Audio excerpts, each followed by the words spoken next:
Everyone in the parking lot laughed when the old driver tripped over the curb, his cane clattering against the pavement.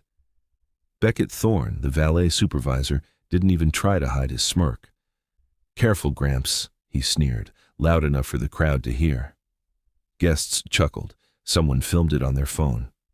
The old man, Walden Pruitt, said nothing. He simply gathered his cane, his hands trembling, his eyes lowered in quiet humiliation. Then a black SUV rolled up.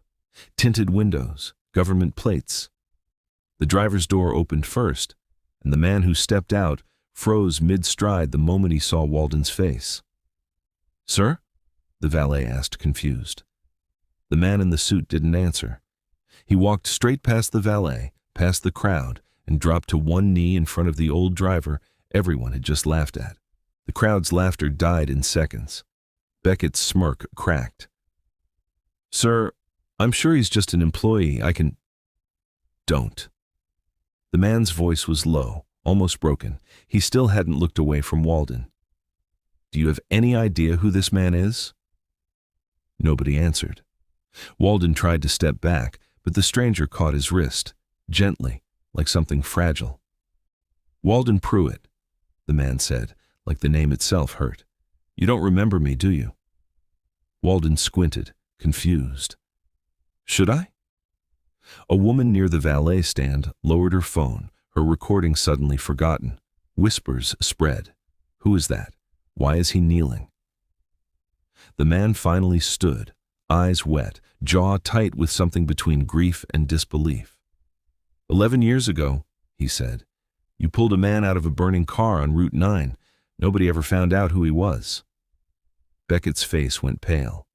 The man turned, slow and deliberate, toward the gathered crowd, toward the people who'd just laughed. "That man," he said, "was my father." Silence swallowed the parking lot. 11 years ago, Walden Pruitt drove a delivery route through rural Tennessee, the kind of job nobody noticed. One night, driving home past Route 9, he saw flames licking out of a crushed sedan in the ditch. He didn't think. He ran. The heat blistered his hands as he ripped the door open and dragged the unconscious driver into the grass seconds before the gas tank caught. Walden gave the man his coat, called for help, and waited until sirens arrived, then left before anyone took his name. He never told anyone, not his wife, not his daughter. To him, it was just something a person does. But the man he'd saved spent years searching for, the trucker with the gray jacket. Hospital records, dead ends, even a private investigator who quit after 8 months. His name was Anson Caldwell, CEO of a logistics empire. And the boy in the back seat that night, the one nobody mentioned in any report, had grown up obsessed with one detail the investigator uncovered just last month. The rescuer had a scar shaped like a fishhook on his left hand. Anson's eyes dropped to Walden's hand now. There it was. "The kid," Walden whispered. "You were the kid in the back seat." Beckett forced a laugh, trying to claw back control. "Cute story, but we've got guests waiting, so if the old man could—" "Say that again," Anson said quietly, "and you won't work in the city again." The threat landed like a slap. A bystander gasped. Beckett's face drained of color, but his pride wouldn't let him stop. "With respect, sir, he's still an employee. Rules are rules." Anson finally turned to him, calm in a way that felt more dangerous than shouting. "Rules. Right. Tell me, did you know his name before today?" Beckett hesitated. No. "Did you know anything about him? Anything at all?" Silence.